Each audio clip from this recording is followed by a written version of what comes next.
Bienvenidos todos a Daniela Machado Podcast. En el capítulo de hoy hablaremos acerca de la comunicación efectiva. En esta primera parte mencionaremos la importancia de saber comunicar en los negocios.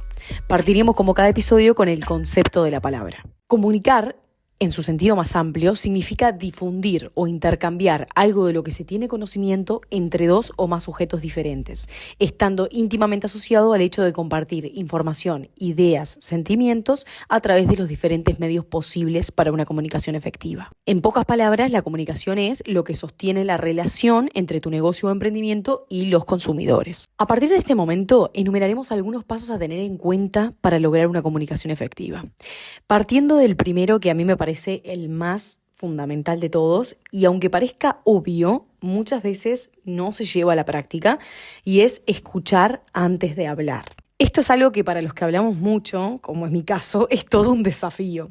Si nosotros buscáramos entender lo que el cliente busca hablando solo a nosotros, sería imposible. Por esa razón, el primer paso para una comunicación efectiva como negocio es escuchar al cliente para identificar cuáles son sus necesidades y cómo podemos nosotros cubrir esas necesidades. Por supuesto, podemos romper el hielo nosotros, ¿verdad? En esa comunicación podemos nosotros romper el hielo con una serie de preguntas más o menos para orientar al cliente, pero después toca dejar hablar a esa persona para poder saber qué necesita. Me dirán, Daniela, ¿cómo podemos romper el hielo? ¿Qué digo? ¿De qué debo hablar? Bueno, en realidad hay muchas maneras, ¿verdad? Pero yo creo que lo que da más resultado y lo que lleva más a la persona a responder con la información que necesitamos en realidad recolectar en ese momento, es realizar preguntas claves. Estas preguntas claves deben ser preguntas abiertas. Acá nos encontramos con ese concepto, que es la primera vez que lo mencionamos, preguntas abiertas y preguntas cerradas. Lo que tienen las preguntas abiertas es que son preguntas que no tienen una respuesta codificada. Es decir, que permiten al cliente que se exprese, que explaye sus palabras y que diga qué es lo que necesita, sin que sean respuestas, por ejemplo, con sí o con no. Eso vendrían a ser preguntas cerradas, preguntas que se responden con sí, con no, arriba, abajo, blanco, negro. Eso son preguntas cerradas. Entonces, ¿cómo podemos romper el hielo? Con preguntas abiertas. Realizamos la serie de preguntas abiertas dependiendo de lo que quieramos saber, la información que quieramos recolectar, y después tocará dejar expresarse a esa persona para poder escucharla y entenderla. Para dar paso al número 3, este paso número 3 yo creo que depende mucho cómo sean los medios de comunicación que ustedes tengan, depende de muchos factores, pero yo creo que es algo importante saberlo porque esto no solamente sirve para los negocios, sino también para la vida. Cuando nosotros estamos entablando una conversación con una persona, hoy en día, cuando motivamos una venta, por ejemplo, puede ser por redes sociales, no necesariamente es cara a cara. Entonces puedo tener del otro lado un montón de oyentes que tengan un emprendimiento y que no se comuniquen cara a cara con sus clientes. Pero si ustedes tienen la posibilidad de comunicarse cara a cara con un cliente, es importante mirar a esa persona a los ojos.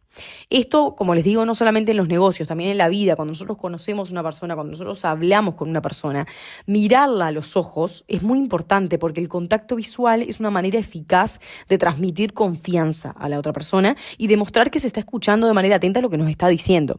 Seguramente alguna vez les pasó de hablar con alguien que no los mira a los ojos, o que mira el celular o que mira para otro lado, y eso no solamente se puede interpretar como una falta de respeto, sino que también es como que a uno lo limita y medio que lo pone en una posición de cohibición por el hecho de sentir que el otro no está entendiendo y no está escuchando lo que le estás diciendo. Entonces, mirar a los ojos cuando una persona te habla es muy importante. Ese sería el paso número 3. Cuando nosotros nos comunicamos, hay algo que es muy importante, que es gesticular. Nosotros podemos tener algo muy importante que decir, pero si no gesticulamos, la otra persona no va a entender qué es lo que le queremos decir y la comunicación no se va a dar de manera efectiva. Si me dicen, Daniela, yo no soy buena para nada de esto que me dijiste, no sé cómo llevarlo a cabo, ¿qué debo hacer?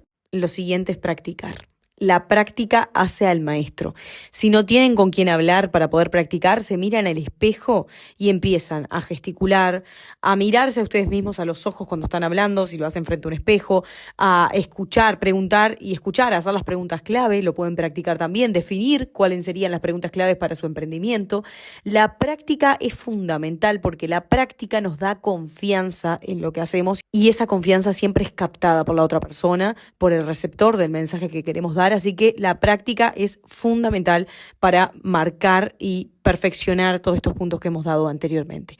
Este episodio tiene una segunda parte y como ya saben, todos los martes y miércoles tenemos nuevos capítulos en Camino a Emprender. Así que si quieren escuchar la segunda parte de este capítulo, nos vemos mañana en Daniela Machado Podcast.